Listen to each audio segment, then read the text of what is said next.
Hey guys, couple pickups, Blu-rays. Let me go over these. One is a movie that I remember seeing as a kid and absolutely loving.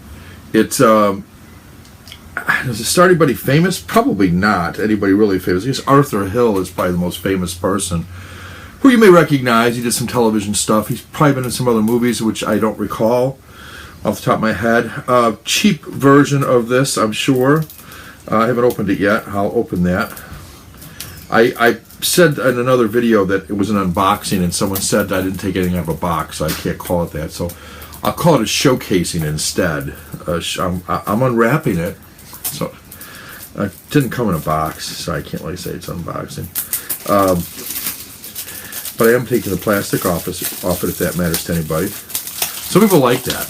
They like to see the plastic come off of it and so on and so forth. But this is a cheap case, I can tell already. But I only paid like $8 for it, so got it at Walmart. I got the Blu-ray. I don't know how long the Blu-ray's been out, but I got the Blu-ray. It's not a lot to see on the inside. But anyway, I'll show you the movie from Michael Crichton, who you remember wrote a lot of things, but Jurassic Park being the most famous novel probably of anything he's probably written.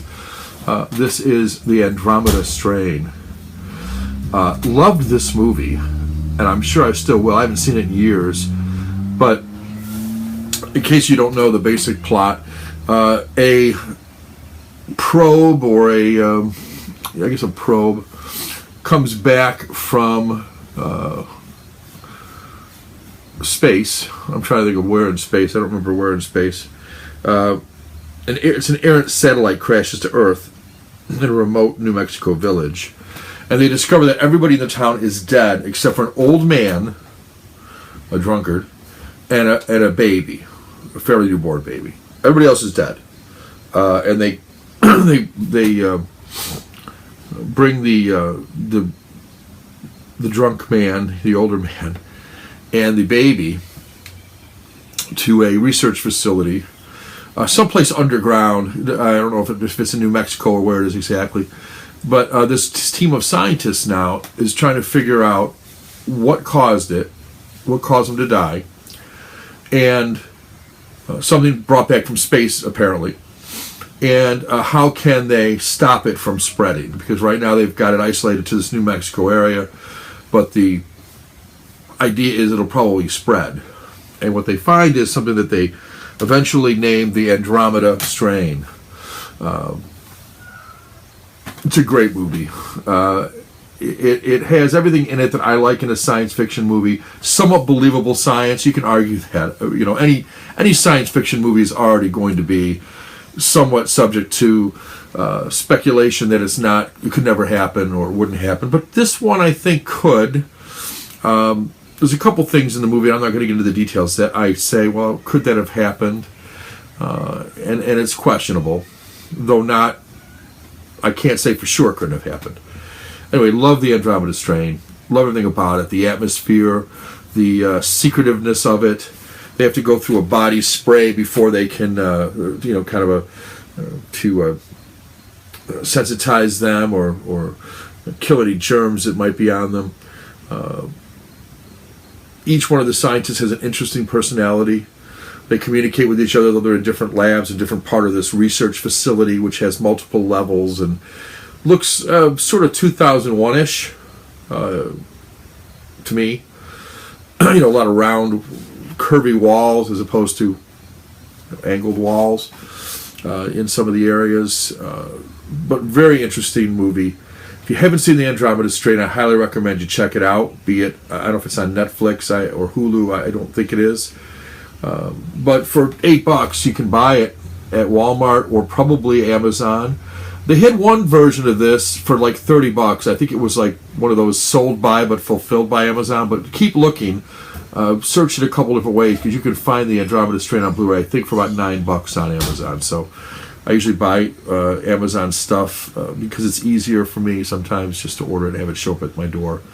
But there's something to be said for going to the store, picking it up. And in this case, with Walmart, as much as I hate Walmart in a lot of ways, it's good for one thing, and that is movies, because you bring your receipt. In this case, I got the Voodoo movie off the receipt. So you just scan the receipt, and there's a Walmart app you can get for your phone, or in my case, my iPad, and you get the Voodoo movie. So you get a digital copy as well, which is kind of cool. Same thing with this movie, which I don't think normally comes with the digital movie, but it did via the same methodology. Let me get something to open this up with too. Hold on. Just need to get my trusty nail that I've been using. I have a knife. A nail is much easier to just keep where I keep it. This movie is one I've loved. It's a Jim Henson movie. It stars the late David Bowie along with Jennifer Connelly, and I think you'll remember this one. This is Jim Henson's Labyrinth. This is the 30th anniversary edition with an homage to David Bowie, because they talk about remembering the Goblin King. So I'm guessing that that's a remembrance of David Bowie. It just came out not long ago. Again, it's got the Voodoo instant movie, which I've already downloaded. All new interviews with Jennifer Connelly and the Henson family. Jim Henson, of course, is dead. So let's pop this open. This is a digibook. I haven't bought a digibook in a while. Mr. Smith Goes to Washington was probably the last one I bought that I remember. I have a pretty decent digibook collection. I'll be going through my entire collection. I'll keep the digibooks separate because I store them separately. They just line up on the shelf better. And I'm debating. I've been watching Puck Bond 007, who's doing his entire collection. He keeps his by it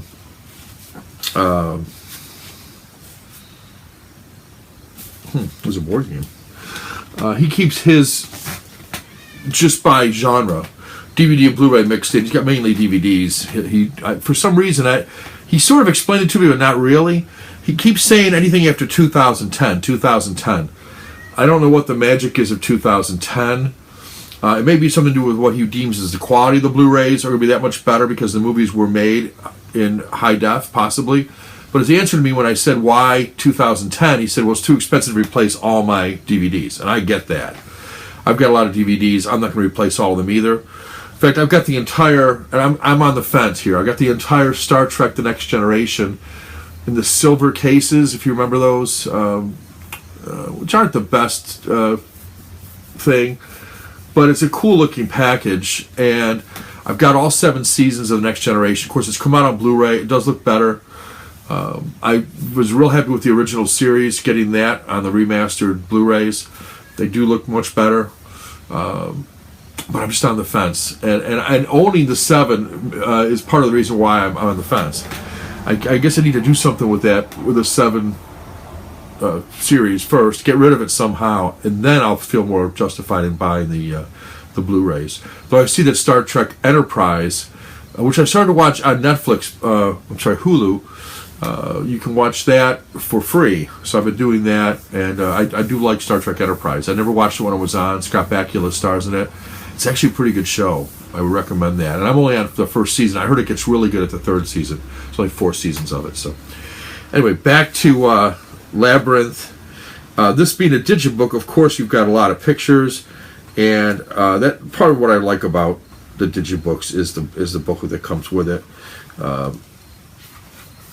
You've got an article here by director Jim Henson. You've got a letter here to the Labyrinth fan from Brian Henson. It's Jim Henson's son. And you've got Jim Henson here as a director. I love this movie. It's sort of an Alice in Wonderland, Wizard of Oz-y type of thing. The Goblin King has stolen Jennifer Connelly's, I believe it's her little brother. And then she must go through the labyrinth to try to find him. And I thought it was just gorgeously done, beautifully shot. The great puppet animations that seem just perfect in the setting. Here's David Bowie talking about the labyrinth. A great loss to the world, David Bowie. Creative. great singer-songwriter, great actor. This is now the third or fourth film third at least, maybe fourth film I have with him in it. And I've liked him in everything he's done, but he was certainly iconic as the Goblin King. And there the ball there shines, similar to the Labyrinth name. I'm really looking forward to watching Labyrinth again. The characters in this are so cool. The Muppet type characters that are in here. You see there's quite a few extras.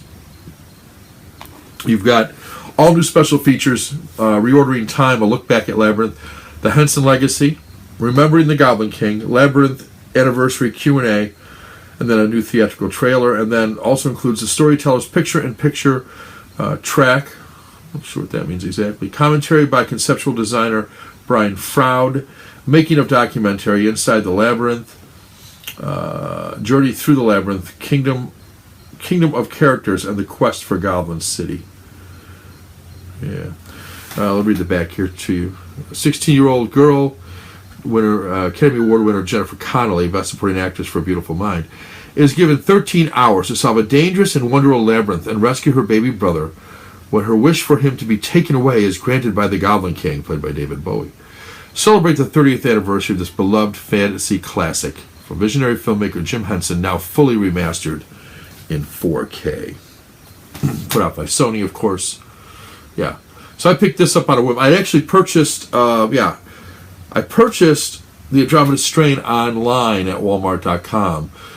Reason being, I normally would have got it at Amazon, but I only saw the $29 version, and then I searched further and found the Walmart version for like $8 and bought that. Later on, I went back to Amazon. I said, well, there can't be that big of a difference. There never is. Amazon's usually the cheapest or one of the cheapest. So I went back and searched further. That's when I found that there is a $9 or maybe it's even $8.95 version on Amazon as well. So check that out if you're interested in buying from Amazon. But when I went to pick up the movie that took a couple days but showed up at my local Walmart, forcing me to have to enter the store, which is always, always trouble for me. I'm in and out really quick. I don't browse at Walmart much unless it's in the movie area. But I saw this on the shelf for $14.99. Same price as Walmart got it. But I thought a digital book for $14.99 of a movie of this quality that I really like is worth the $14.99. I think it's the same price at Amazon, Best Buy, Target, every place else you go. And I noticed now that there is a digital HD copy thing in here also.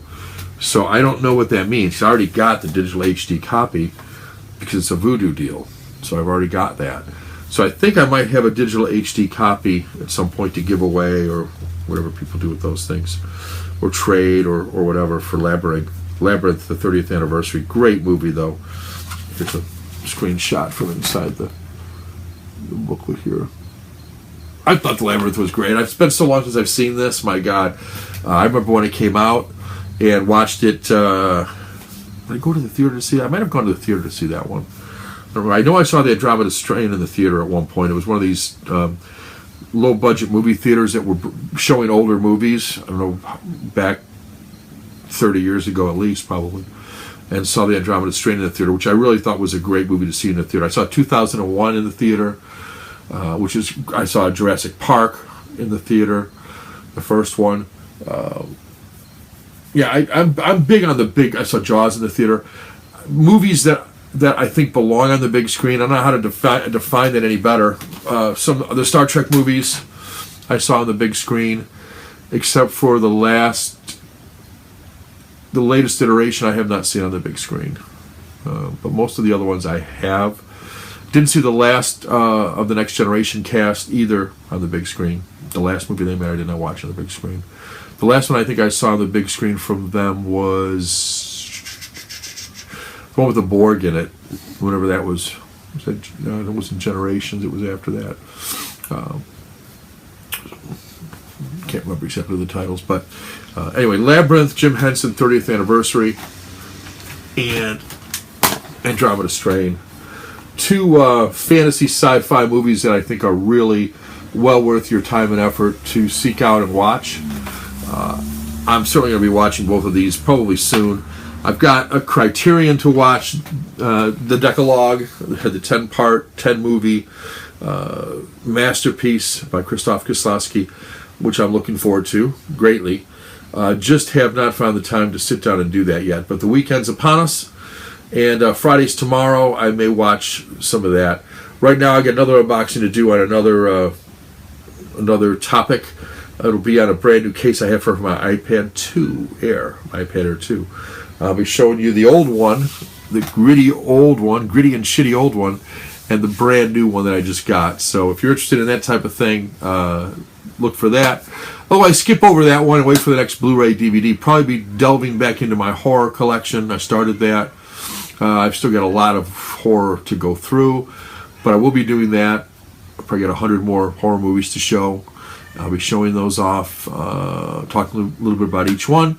Hopefully you're enjoying that series, and then I'll be getting into some other things like TV, the Bond set, the Woody Allen set, the Wonder Years set, all that kind of stuff I'll be showing, as well as an extensive, and when I say extensive, I mean extensive music type concert. Love my concert DVD Blu-rays, and I've just got a whole series of them, like Some Girls, Rolling Stones. I've got a lot of these to show and talk about as well, because music to me, it means as much as movies do in my life, and I will be able to show off both. So I'm going to cut this one off in about 16, 17 minutes, and until the next time, guys, take care. Dean of DVD.